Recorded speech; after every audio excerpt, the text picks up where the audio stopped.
channel. This one's been a long time coming. We have the Canopy build 2.0. As you may have seen on the socials and stuff, I was in the process of starting to change this up. The chest fridge just wasn't working for us. It was too high, you couldn't see in there. There was a lot of extra weight added with that fridge slide and the table underneath it, and just wasn't working for us. So I've decided to go for an upright fridge. So we got the 85 litre King's upright fridge. In the process of building this was going back probably nearly 2, maybe 3 months. I started building this. Started gutting it all, pulling it apart, and I actually had an accident here at home with the impact driver screwing together one of these boxes, screwing together this fridge box. I actually put the impact driver through my thumb. So that was a bit unfortunate. I was doing this, I was going to get it ready, and then the following weekend we were going to be going away. Back in February, we're going to be doing that trip away. But unfortunately, that's been put on the back burner. It was pretty serious. Impact driver went in about 10-15 million under the thumbnail and ripped the thumbnail clean out. 15 years in the trade, using impact driver day in, day out, building cupboards, stuff like that, and never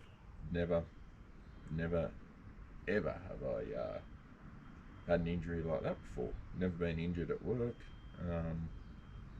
Just unfortunate that it happened at home. I had to have nearly about 4 weeks off by the time I was allowed to go back to work.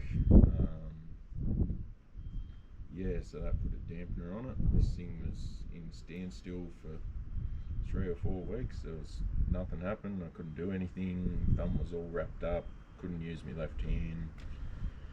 So that was a bit unfortunate, but here we are. Nearly 3 months on, and it's basically finally 99% finished. There's a few little things I've still got to do. As you can see, this time around, I knew it was going to work. It's all been carpeted. I didn't do a build process on this because it was just sort of bits and pieces here and there. There's plenty of them going around on YouTube and that, plenty of people building Canopy fit outs and that. There's no need to put another one up there.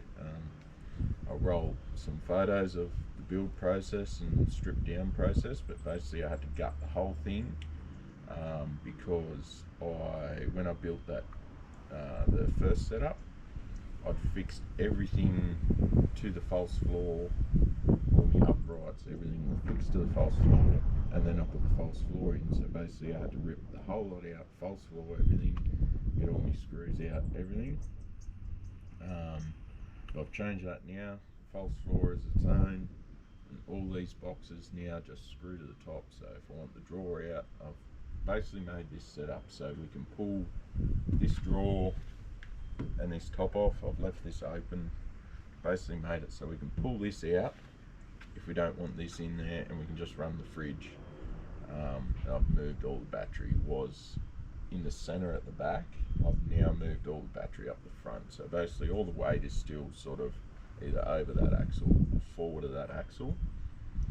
I reckon we've probably lost about, I'd say close to 30 kilos out of the original setup. I always said I'd never go an upright fridge, but I don't know, times have changed, but I'm still a bit on the fence at the moment, trying to chase issues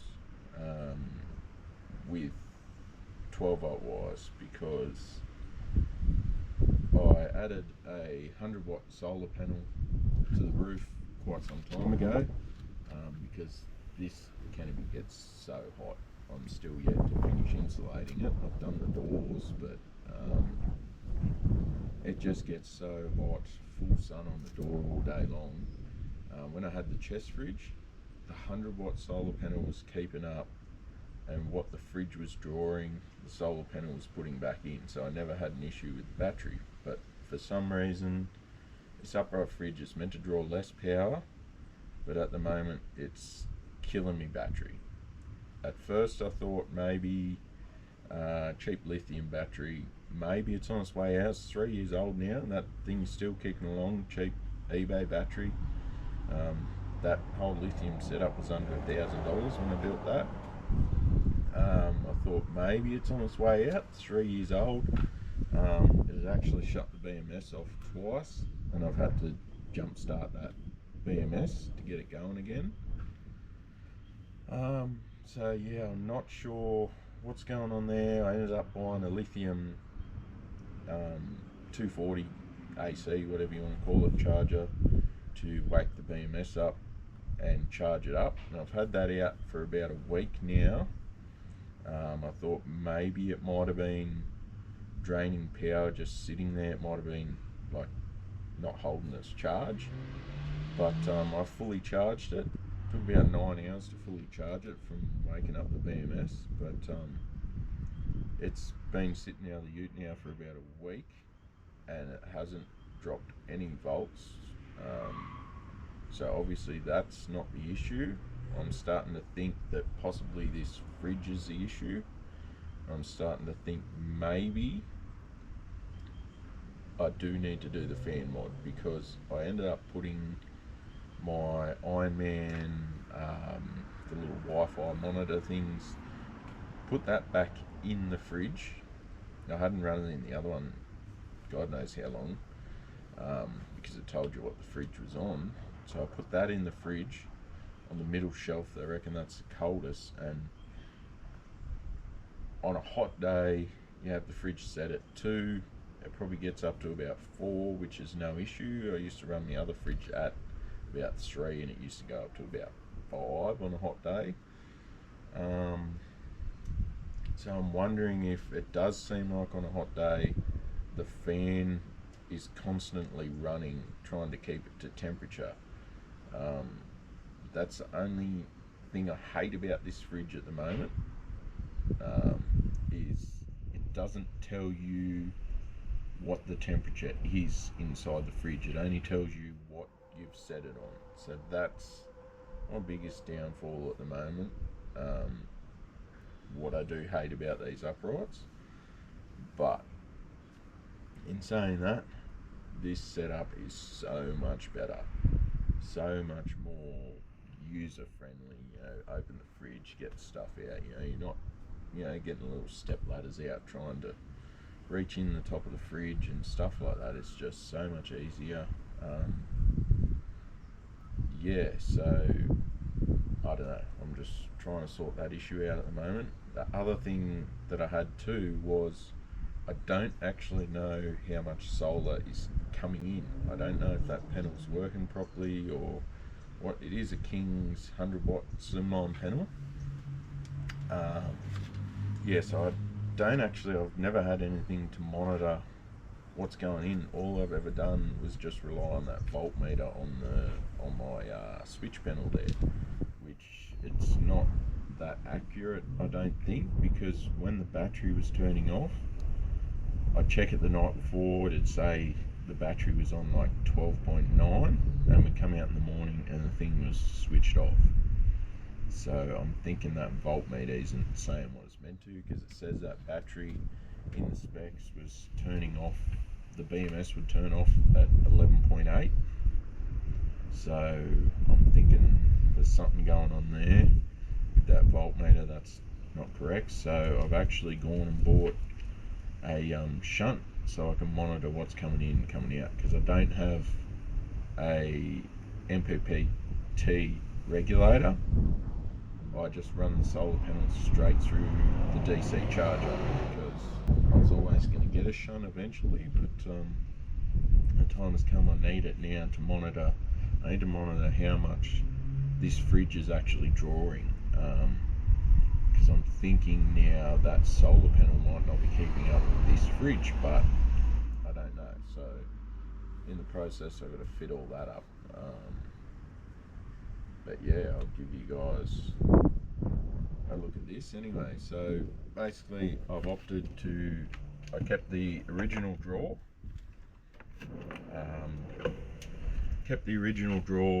There was no need to make, I was going to make one full drawer there, but then I thought, no, I've already got this. I didn't have enough timber to make another drawer, so I just said, you know what, we can utilise this space in here. We do have quite a bit of stuff that doesn't fit in the drawer, and even if I made a bigger drawer it still wouldn't fit in height, so I've just left this open. You know, we've got picnic blankets and stuff in there, so I've just left it open for now. One good thing, it fits a carton of beer in there nicely, I can tell you that, it has been tested.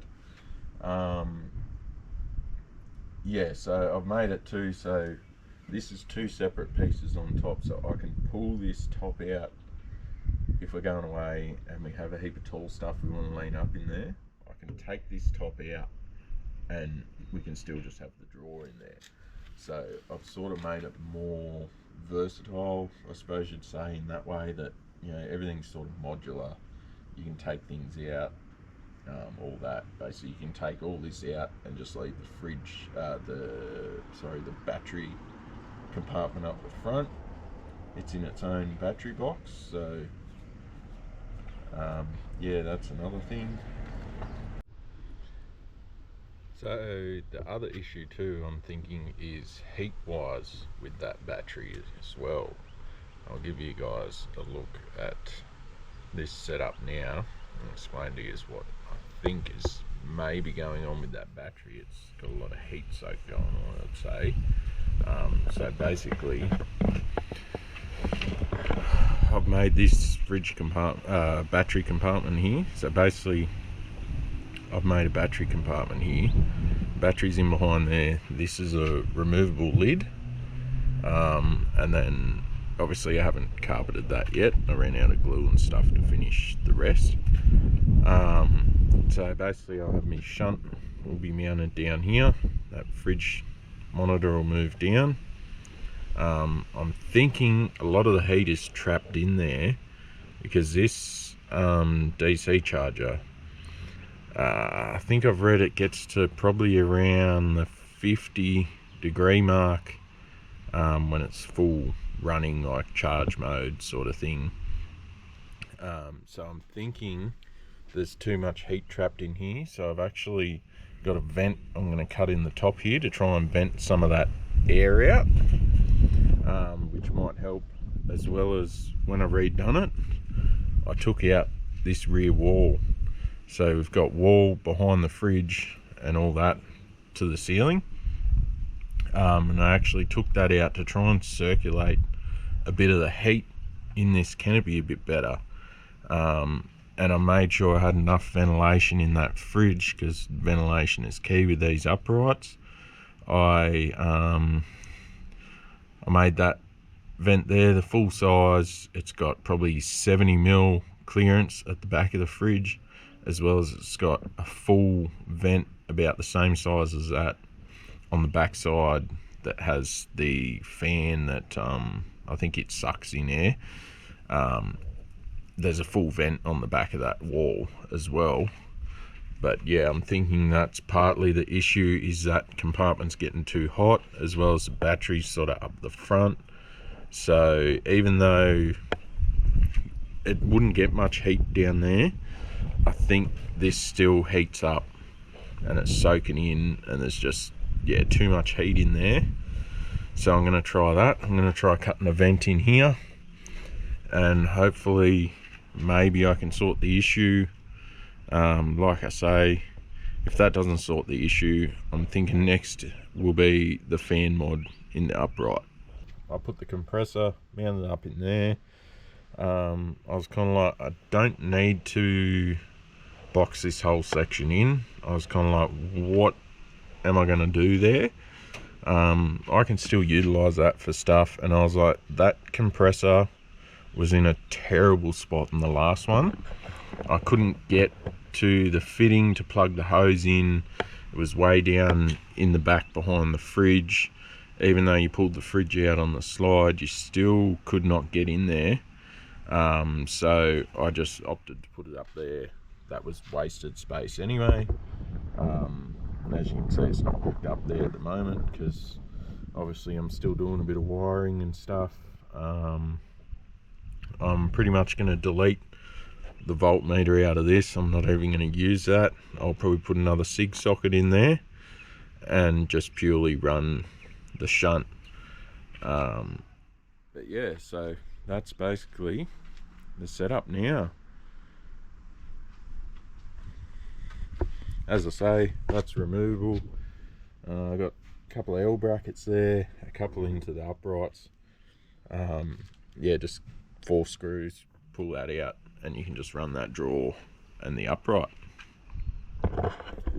So I'll take yous in and show yous what I've got in here, what we're working on at the moment. So this vent is just a vent from Bunnings. Was white, painted it black just to make it look nice. Yeah, so in the process of doing that when I get around to it. And also we've got the 500 amp King shunt.